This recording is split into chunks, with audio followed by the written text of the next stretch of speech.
Ano bang meron talaga sa Iglesia ni Cristo? I'd like to learn it. I'd like to study the legacy, the heritage. I'd like to know more about it. Yun nga po yung kinatuwa ko eh. Lahat po ng itinuturo ay base lamang po sa Biblia. Siguro kilala ninyo mga kapatid, no? May mga artista na napapaniwala talaga sa Iglesia ni Cristo 1914 na ang kala nila ay ito'y iglesyang sa Panginoon mismo. Bakit? Dahil sa mga taktika nila, nagamit ang mga aklat Katoliko kung saan ang mga Katolikong aklat ay pinagchap-chap, ginagamit para batayan na Katoliko daw umanong aklat nagpatunay na sila ang tunay na iglesia. Halimbawa ito. Mga kaibigan, alam kaya maging ng mga otoridad Katoliko na merong iglesyang dapat aniban ng tao. Ito ang tunay na iglesia na dapat aniban ng tao sapagkat pagka ito ay nakilala pero hindi inaniban, hindi maliligtas mo ang tao. Ang babasahin namin ni isang aklat pa rin ng Iglesia Katolika, ang pamagat nito ay Father Smith Instructs Jackson. Ito. Father Smith Instructs Jackson. Pinatunayan daw sa aklat na ito na yung siktang tatag ni Felix Manalo ay dapat aniban ng tao upang ang tao ay maligtas. Maniwala kaya kayo? At hindi lang yan. Ito pa na aklat ang ginagamit nila. Kapatid na Bobby, ang sangguniin natin mismo at kunin nating testigo yung opisyal na aklat ng Simbahang Katoliko, sulat ng isang pare, ang pangalan po ay si Francis B. Caselli, isang paring Jesuita. Totoo ba na walang proper name, walang pangalan, yung iglesyang itinayo ni Kristo? Meron, kapatid na Michael. Ito ang ating mababasa sa wikang Pilipino na po. Itong aklat na ito, Religion, Doctrine, and Practice. At alam nyo ba, pag sasagutin natin ang kanilang lumanang taktika, pero nagiging epektibo sa mga inosente, abay, magkunwaring parang sila ang tinutulugsa at inuusig. Samot-saring issue ang ibinabangon at iniuugnay ng mga kritiko sa Iglesia ni Cristo. Kung ano-anong kasinungalingan, samot-saring pagbibintang at paratang ang ipinupukol ng ibang tao laban sa amin na mga kaanib sa Iglesia. Pero ang totoo mga kapatid, mula pang noong panahong na itatag ni Felix Manalo ang Iglesia ni Cristo. Grabe na ang banat nito. Bakit? Di ba, kahit si Felix Manalo sinabing ang Iglesia Katolika daw ay sa demonyo. At ito ang ating tatalakayin at sasagutin sa pagkakataong ito. Samahan niyo. Kasi kamalingan, pag palaging inulit-ulit ay magmukha talaga ang katuhanan para sa ating mga kapatid na kulang ang kaalaman. Ang pagkadaya ay maranasan sa iba't ibang paraan. Pero napakasakit pag madaya tayo sa pananampalataya. Dahil nanganib pati ang ating kaluluwa. Viva Cristo Rey! Pro Dio et Ecclesia! Kumusta? Welcome sa lahat nating mga suking taga-subaybay na pumasok ngayon at acknowledge natin ang mga suking taga-subaybay natin, sila si Papa Inok, o si daw siya, si Alberto Viloso, hello, salamat sa inyong pagsubaybay, si Bong Pinlac, si Papa Inok, likes agad, mga kapatid watching from Davao, si Serik, si kapatid na Angel Amoma, hello, good afternoon, Rowin, at sa lahat ng mga taga-subaybay, God bless us all, si Serik, maayong mabiyayang araw mga kapatid. Sa lahat natin mga kapatid na sumusubaybay, welcome po. At una, di natin layunin na saktan ang damdamin sa mga kaibayo natin sa pananampalataya. Si Willie Castro, hello Bro Windel, good PM sa lahat ng mga nanonood sa inyo. From Jean Lim, Orion, Bataan. At dapat alam ninyo din ito mga kapatid, ang taktika nila dahil nagiging epektibo din ito sa mga inosente. Si Bernardo Butel dyan sa Kidapawan City. Oh, so, tatalakayin natin bakit sinabi nitong isang, kilala siguro ninyo itong artista na ito, na nagsusuri at doon siya sa iglesia ni Kristong tatag kay ni Felix Manalo. No? Ayon sa kanya, dahil napaka-biblical daw ang aral ng iglesia ni Kristo.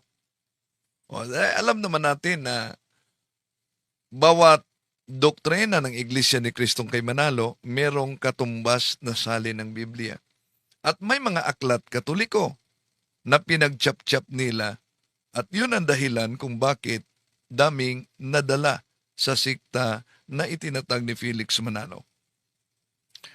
Kung ating sasagutin sila, ang palusot ng mga kaanib nito, lalo na sa ibang mga vloggers, inuusig sila.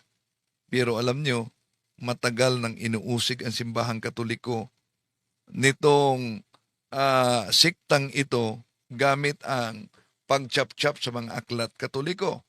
Kaya isa-isahin po natin. Si Rachel dyan sa Dubai, kumusta kayo? Si Jimelin Aurea dyan sa Mandaluyong City. At inanyayahan natin ang ating mga kapatid na sumusubaybay sa ating live streaming. Bilang suporta din sa ating channel, huwag niyong kalimutan na pindutin ang like sa ating live. At huwag din kalimutan sa mga bago pa lang na mag-subscribe at pindutin ang bell button para updated kayo, mag-comment at i-share ninyo mga kapatid. No?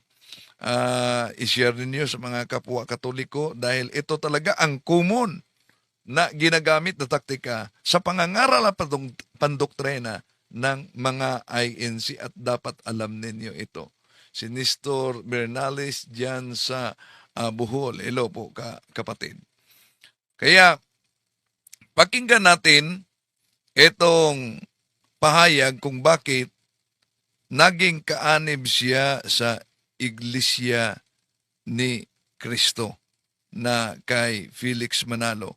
Dahil nagsuri daw siya, sinusuri niya ang aral ng Iglesia ni Kristo at napatunayan niya na ang Iglesia ni Kristo ay Biblia talaga ang ginagamit.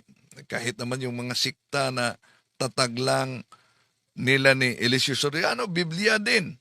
Pero yun ba ang batayan upang magiging tunay na? Kaya palaliman natin ang research. Si kapatid na Estrelleta Relos dyan sa Naik, Cavite. Si kapatid na Sir Rick, ang Iglesia ni Kristo, pero hindi si Kristo ang nagtatag dito sa Pilipinas. Si Mary Postanis dyan sa Pasig. Si Juni Marinay.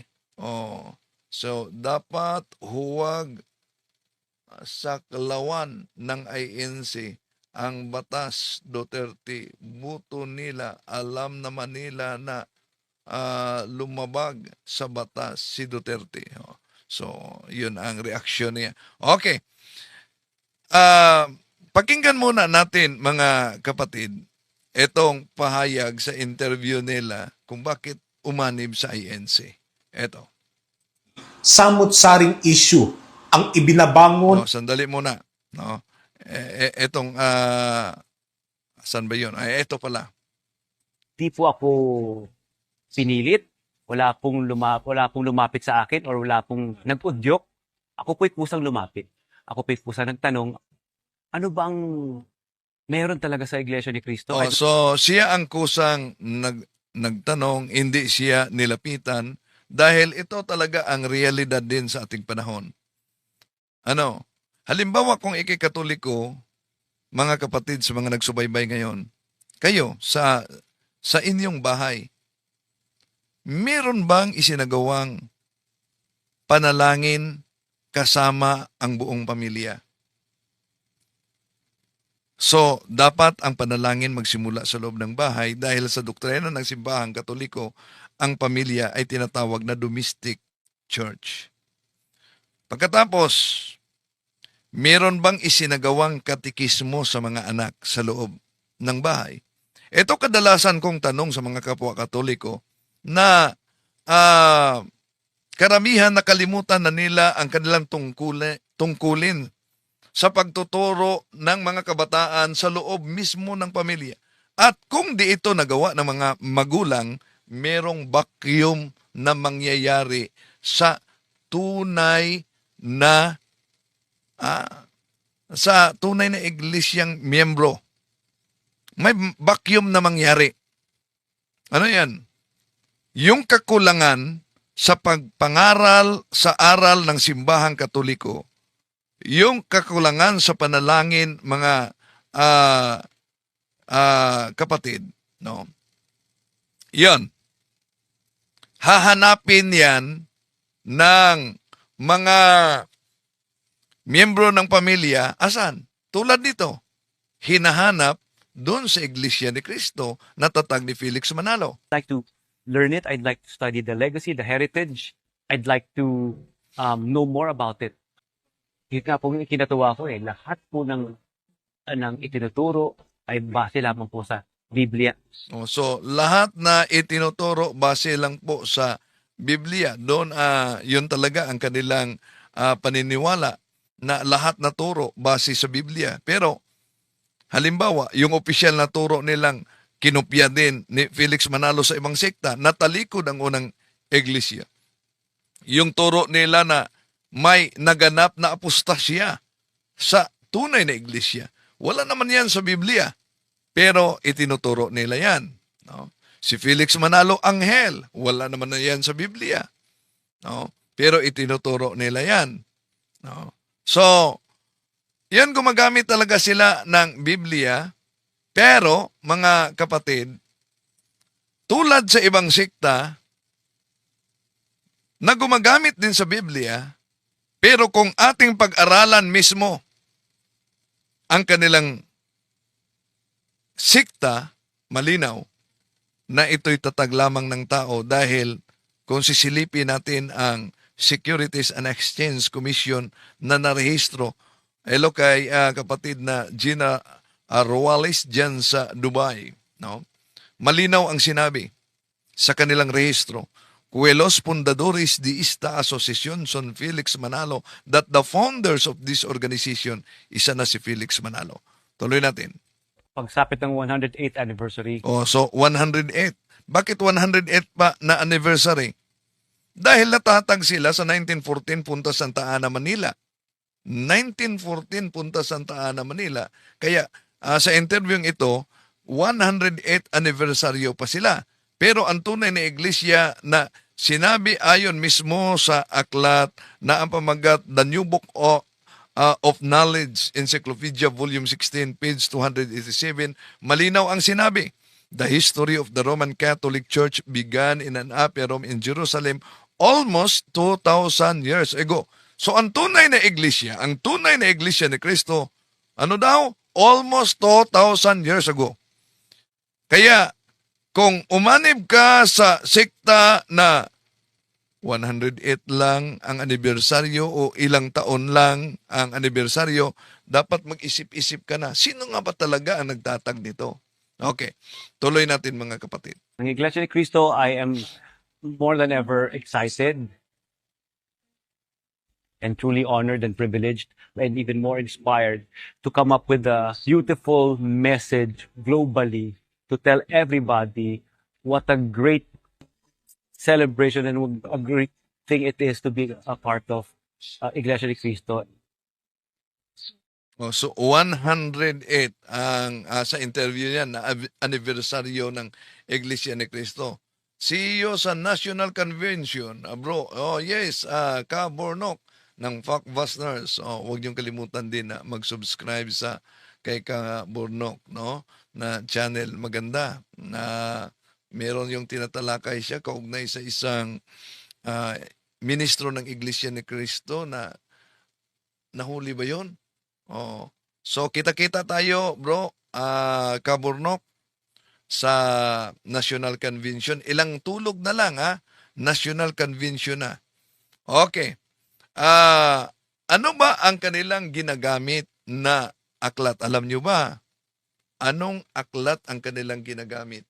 Para patunayan na kahit umano otoridad ng simbahang Katoliko'y nagpapatunay na ang inaniban nila ay siyang dapat aniban ng tao para ang tao ay maligtas. Itong aklat na ito, mga kapatid. Mga kaibigan, alam kaya maging ng mga otoridad Katoliko na merong iglesyang dapat aniban ng tao. Ito ang tunay na iglesia na dapat aniban ng tao sapagkat pagka ito ay nakilala pero hindi inaniban, hindi maliligtas mo ang tao. Ang babasahin namin ni isang aklat pa rin. So, kailangan umano, dito, ginamit nila ang aklat Katoliko at sa mga inosente, nagiging epektibo ito. Bakit?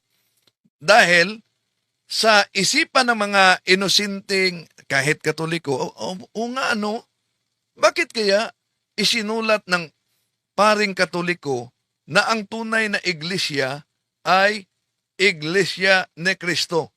Oh, ayan. Si Dennis Andrade, good PM po. Si Genciano Pilayo, yung iba po kasi anib lang ng anib, hindi naman naghahanap ng katotohanan. Tama. Basta lang umanib na di nila alam kung iyon bang kanilang niyakap ay tunay ba na sikta. Imagine mga kapatid, kung meron talaga kayong common sense, isipin nyo,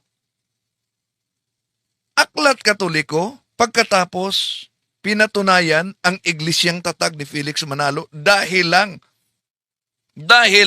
may nabasa, pero pinutol pala. Ano? May nabasa na Iglesia ni Cristo. Ito, itinagalog niya ang nakasulat sa naturang aklat, pero ating isa-isahin ito. Ng Iglesia Katolika, ang pamagat nito ay Father Smith Instruction Jackson. Ang sumulat po nito ay si John Francis Knoll. So ito talaga na aklat, mga kapatid. Panahon pa ni Felix Manalo, ginagamit na nila ito. At nagiging epektibo dahil ang mga inosenteng Katoliko napaanib talaga sa akala nila, oo nga no, aklat Katoliko pinatunayan na dapat tayo umanib sa Iglesia ni Cristo upang ang tao ay maligtas. Kaya sa mga debate, ang proposisyon talaga ng mga INC pag may debate, eto, patunayan ko na ang Iglesia ni Cristo ang tunay na iglesyang tatag ni Cristo at siya ang ililigtas. Yan. Isa na ang aklat na ito na kanilang babasahin, mga kapatid. At sa cross-examination, isa sa mga taktika ng mga ministro, alam nyo, ito, dapat alam din ng mga CFD. Yon, isa sa kanilang taktika during cross-examination, sasabihin ng ministro, tinutulan mo ang paksa na ang tunay na iglesia ni Cristo na dapat ang tao'y aanib para siya ay maligtas. Tanong, pag mabasa ko sa aklat Katoliko na pinatunayan ng aklat Katoliko na ang iglesia ni Cristo ay dapat aniban ng tao upang siya ay maligtas, aaminin mo ba na talo ka sa debating ito? Yan ang kanilang taktika. Kaya dapat aware din ito no, sa mga CFD, huwag kayong haharap sa debate kung di niyo alam ang taktika ng mga INC minister. No? Mag-ingat kayo sa ganyan mga kapatid.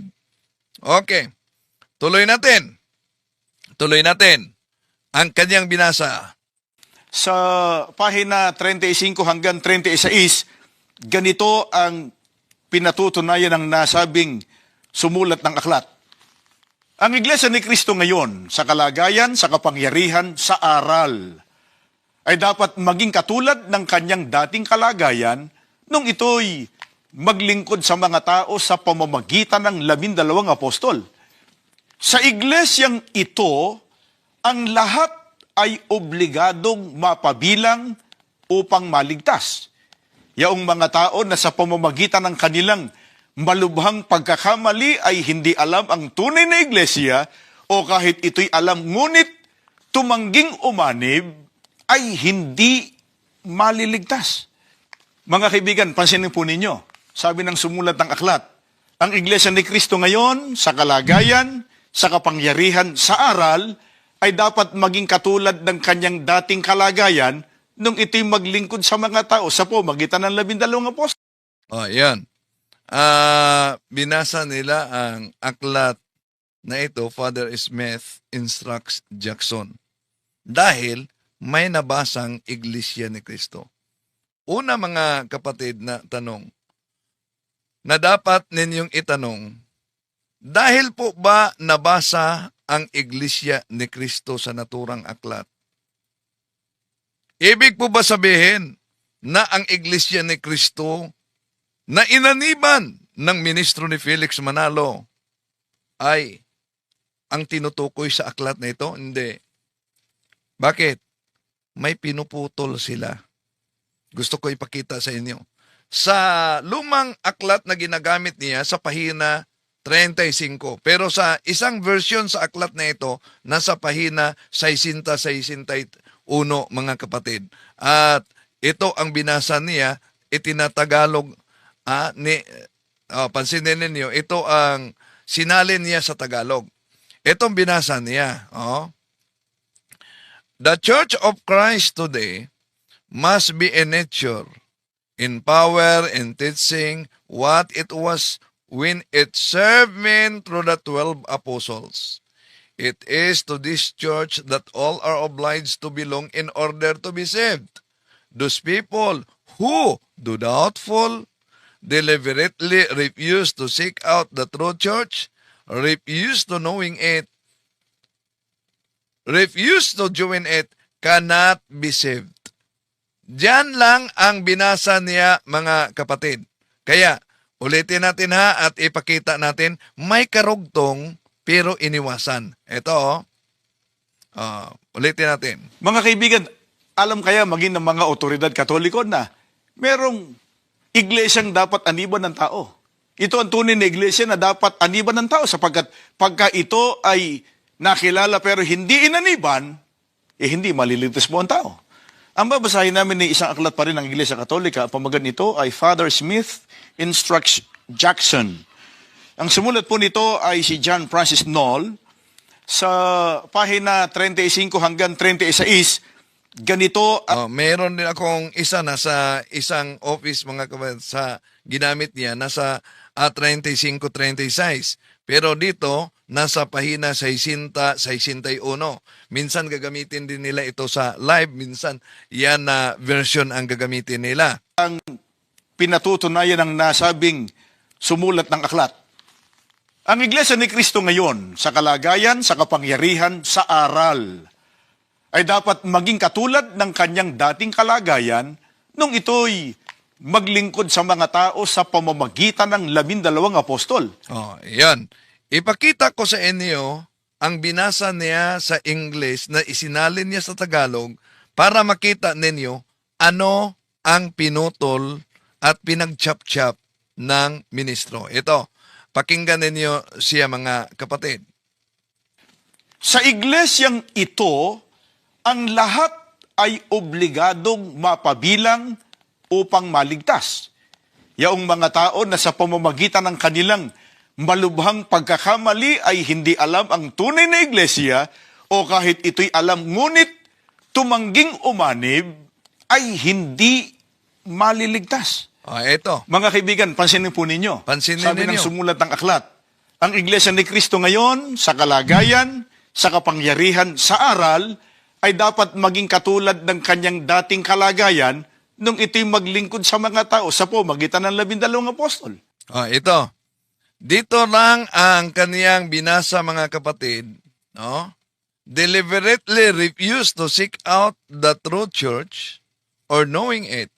Refuse to join it cannot be saved. Napansin nyo ba? Merong deklarasyon yan sa Lumen Gentium number 14 sa Vatican Council. Yun ang binasa. Pero may iniwasan. Said the Catholic Church is the ordinary means of salvation. This sacred synod turns its attention first to the Catholic faithful. Yan, iniwasan nila. For Christ made present to us in His body, which is the church, is the mediator and the only way of salvation. However, therefore, knowing that the Catholic Church was made necessary by God through Jesus Christ, would refuse to join it or to remain in it, would not be saved. Yan. Napansin ninyo, mga kapatid, ang aklat na ginamit at binasa nila, paano nila pinagputol-putol. At ulitin ko, nagiging epektibo talaga ang paraan na ginawa nila. Bakit? Dahil daming mga naniniwala, nga pala, Aklat Katoliko nagpatunay na ang Iglesia ni Kristong inaniban, walang iba kundi ang Iglesia ni Kristo na dapat tayo maligtas. Hindi pala Katoliko. Una, ang dapat itanong, dahil po ba merong tinatawag na marks of the true church, one holy Catholic Apostolic Roman Church, ang Church of Christ as descriptive, paglalarawan sa iglesia, tatag ng ating Panginoon Jesucristo. Di ba yan dinala ng ating Panginoon Jesucristo ng simbahan? Iniwanan ba yan ang pangalang Church of Christ? Hindi. Sa Catechism of the Catholic Church number 811, ito mabasa natin. This is the sole Church of Christ, which in the creed we profess to be one, holy, Catholic, Apostolic.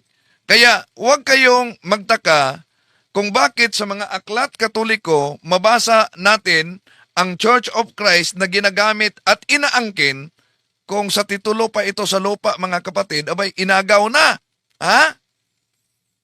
Nabasa lang sa aklat Katoliko na may Church of Christ, inaangkin na sila na. Kaya mag-ingat talaga, mga kapatid, sa ganyang taktika. At matapos ito gamitin, kahit sa debate, ito'y gagamitin talaga nila. Para patunayan na ang Church of Christ o Iglesia ni Cristo na kanilang inaniban ay Iglesyang tatag ng ating Panginoon sa Kristo. Ano pa na aklat na gagamitin nila, mga kapatid? At ito'y nagiging epektibo dahil marami namang nadala ng mga inosente. Ito, mga kapatid, pakinggan natin. Kapatid na Bobby, ang sangguniin natin mismo at kunin nating testigo yung opisyal na aklat ng Simbahang Katoliko, sulat ng isang pare, ang pangalan po ay si Francis B. Caselli, isang paring Jesuita. Ito po, mga kapatid, na aklat. Ang sulat ni Father Francis Caselli. At ano daw? Totoo ba na walang proper name, walang pangalan, yung iglesyang itinayo ni Kristo? Meron, kapatid na Michael. Ito ang ating mababasa sa wikang Pilipino na po. Si Hesus Kristo ba ay nagtatag ng iglesia? Oo, mula sa lahat ng kasaysayan, kapwa panlupa at hindi pangkabanalan. Gayon din, mula sa Biblia, na kilalang isang makataong kasulatan. Ating nalaman na si Hesus Kristo'y nagtatag ng iglesia na tinatawag sunod sa Kanya, ang Iglesia Kristiyana o ang Iglesia ni Kristo. Kaya malinaw po. Yan. Kaya malinaw po umano mga kapatid, batay sa Aklat Katoliko na ang pinatunayan ay Iglesia ni Cristo. Pero, tingnan natin, ano po ba ang nakasulat sa naturang aklat na ginagamit nila? No? Dahil tuwing pag-uusapan kasi ang paksang tunay na iglesia, no? Ang mga aklat na ito ay gagamitin ng mga ministro ni Felix Manalo, mga kapatid. Kaya,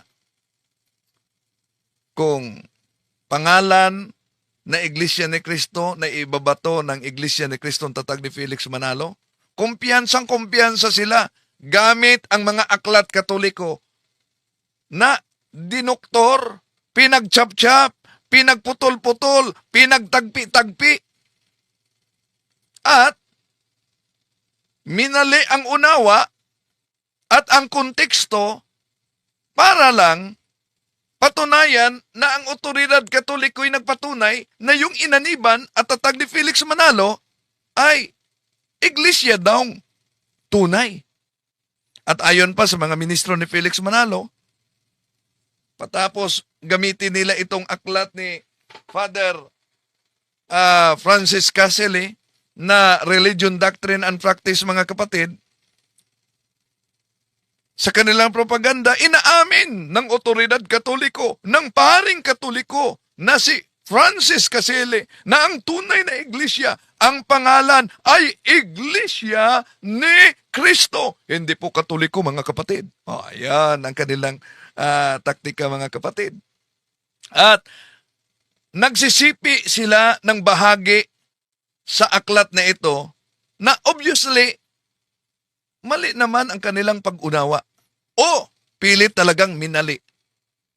At ayon sa mga ministro, mga kapatid, na pinatunayan sa aklat umano na ito. Kaya sa mga programa nilang pagbubunyag, bunyag na bunyag, pero mali naman ang binubunyag na sa aklat ni Father Francis Caselli, ang tunay daw na iglesia ay Iglesia ni Cristo. Tutulan ba niyo? Hindi. Hindi natin tutulan yan. Pero, hindi yan tumutukoy sa iglesyang tinatag ni Felix Manalo. Kaya, mga kapatid, daming nabiktima sa fake news, daming nabiktima sa mga ministro ni Felix Manalo na gumagamit sa aklat ni Father Francis Caselli na Religion, Doctrine and Practice na, ulitin ko, kung sa titulo pa ng lupa, mga kapatid, abay,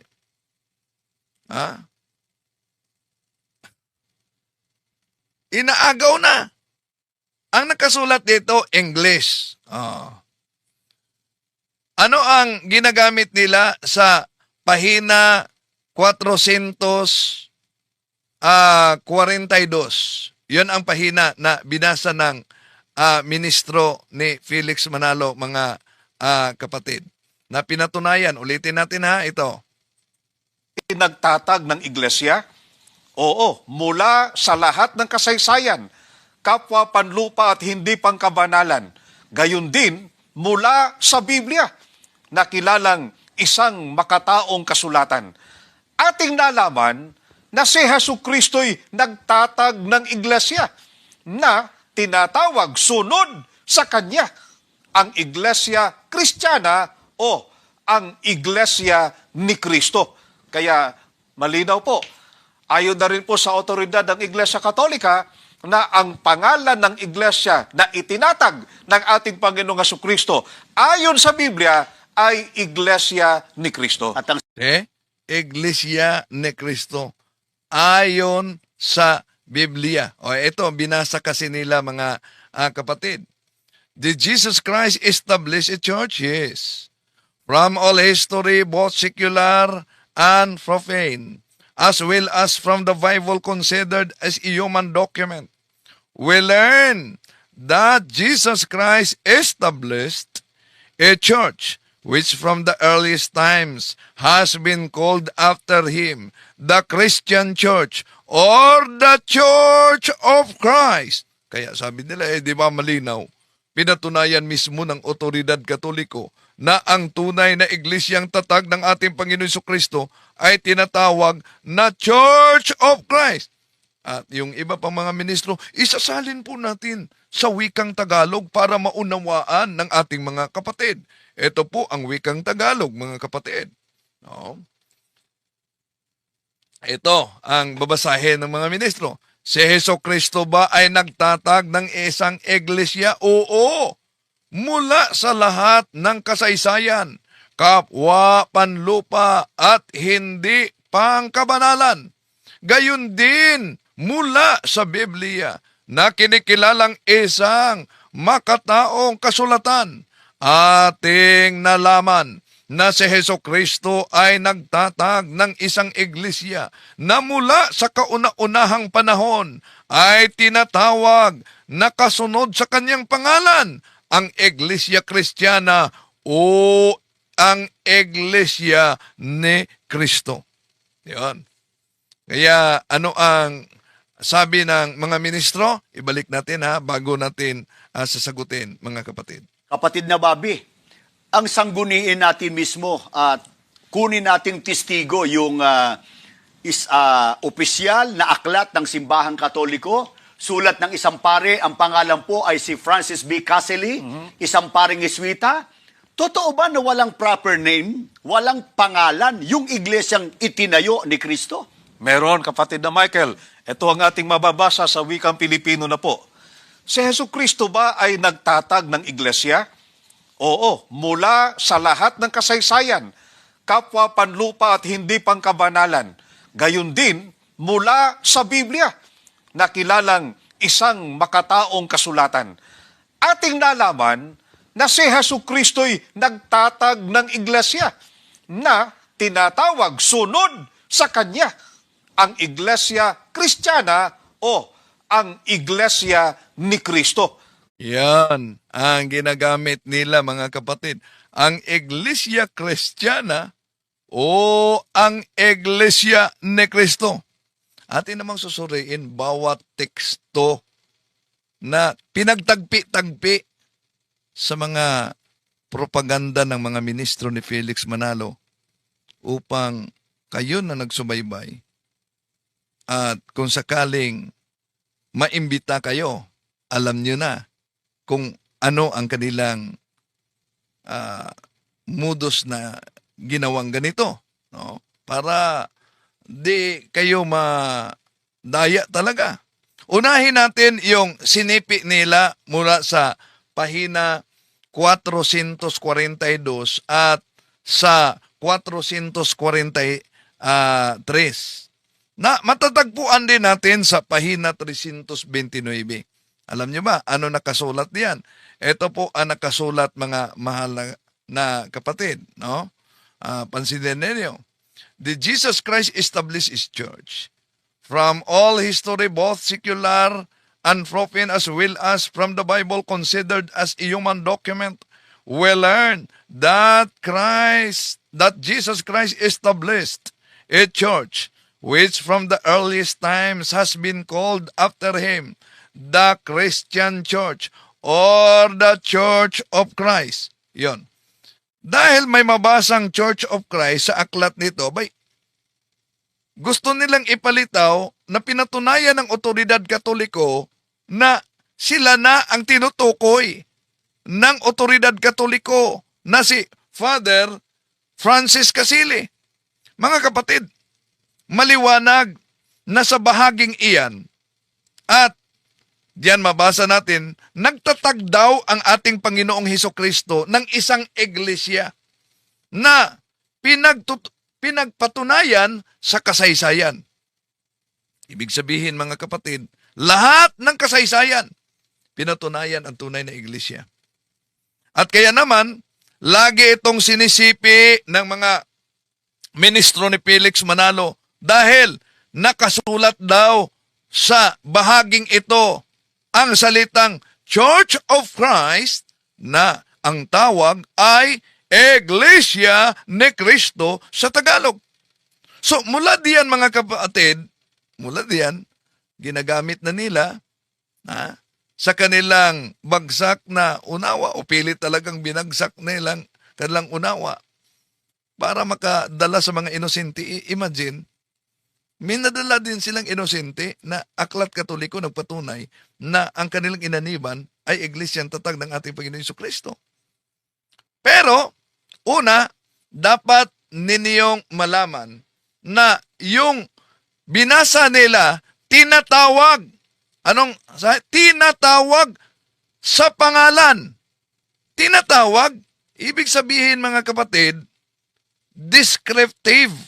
Yung Iglesia ni Cristo o Church of Christ sa Biblia ay isang pantukoy o descriptive title sa itinatag ng ating Panginoon Jesucristo. Ngayon, para mas maunawaan natin ang aklat na ginagamit ng mga ministro, ano ba ang sinasabi sa mas naunang bahagi sa aklat na ito? Lalo nagsisilipin natin ang pahina 328 sa aklat na ginagamit ng mga ministro. Ito po mga kapatid, ang ating mabasa, pahina 328. Ito, basahin ninyo. The lessons on the Catholic Church are among the most important in the study of religion. For if we once admit that the Catholic Church is the true church established by God to teach men infallibly the way to heaven, and that He has commanded all men to be members of it, our way is clear. See? Ang Iglesia ni Cristo na pinatunayan sa Aklat Katoliko na inagaw naman nila, hindi yung tatag ni Felix Manalo. Kita nyo po, sa pagsapala doon mga kapatid, hindi ang Iglesia ni Cristo ang tatag ni Mr. Felix Manalo sa 1914. Ang tunay na iglesia na dapat aniban ng tao upang siya'y maligtas. Dahil ang iglesia ni Kristong tinatalakay dito, kung ating ibalik sa pahina 329, walang iba kundi ang Iglesia Katolika. At halatang pinawalang bahala ng mga ministro ni Felix Manalo ang konteksto. Kaya nga, ayaw nilang magbasa kayo ng mga aklat maliban lang sa mga kaanib sa Pasugo Magazine, kung saan nandun na ang mga bahagi sa pinagchap-chap nila mga kapatid. Yung kinukot nila galing sa mga aklat Katoliko. At pinatunayan nila na galing mismo sa aklat Katoliko, sila daw ay pinatunayan ng otoridad Katoliko. See, imagine dyan. No? Kaya, ingat-ingat naman pag may time. Dapat talaga mag-research at i-share ninyo ito sa mga kapwa Katoliko natin para ma-aware sila. No? Na ginagamit nila yung pinagchap-chap nila, na pinatunayan nila na ang Aklat Katoliko umano nagpatunay na yung inaniban nila ay dapat aniban upang ang tao ay maligtas. Pero ang tanong mga kapatid, kung sisilipin natin ang kasaysayan, ang history, sino ba ang tunay na iglesia? Sino ba ang tunay na Iglesia ni Cristo? Sa kanilang Pasugo Magazine, July-Agosto 1988, page 6, ito mabasa natin mga kapatid. Even secular history shows a direct time link between the Catholic Church and the apostles, leading to the conclusion that the true Church of Christ is the Catholic Church. See? Ano daw? The true Church of Christ is the Catholic Church.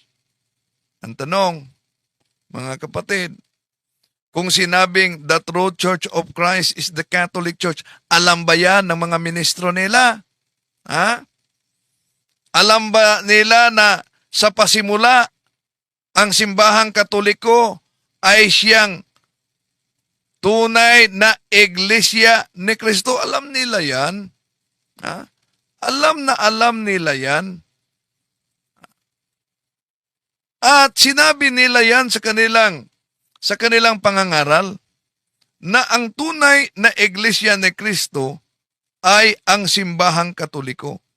Ang tanong, kahit ang mga ministro ni Felix Manalo, alam nila yan. Eto mga kapatid, pansinin ninyo ang sinabi ng ministro. Kaugnay sa simbahang Katoliko. Dahil sinabi ko raw na sa pasimula, ang Iglesia Katolika Apostolika Romana ay ang Iglesia ni Kristo. Wala pong kontra dyan. Talaga pong sinabi ko yan, na ang Iglesia Katolika Apostolika Romana, yan ay napatatag. Ang kahulugan po niyan ay hindi pasimula ng organisasyon, kundi yan po sa pasimula ay Iglesia ni Kristo at yan po ay nagbuhat pa sa panahon ng pang-apostol. See? Nagbuhat pa sa panahon ng mga apostol. Sa pasimula, yan ay Iglesia ni Kristo. Kaya, sa mga kapatid natin na sumusubaybay ngayon, alin ang pipiliin ninyo?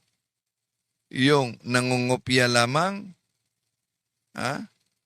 O yung tunay na iglesyang tatag ng ating Panginoon Jesucristo?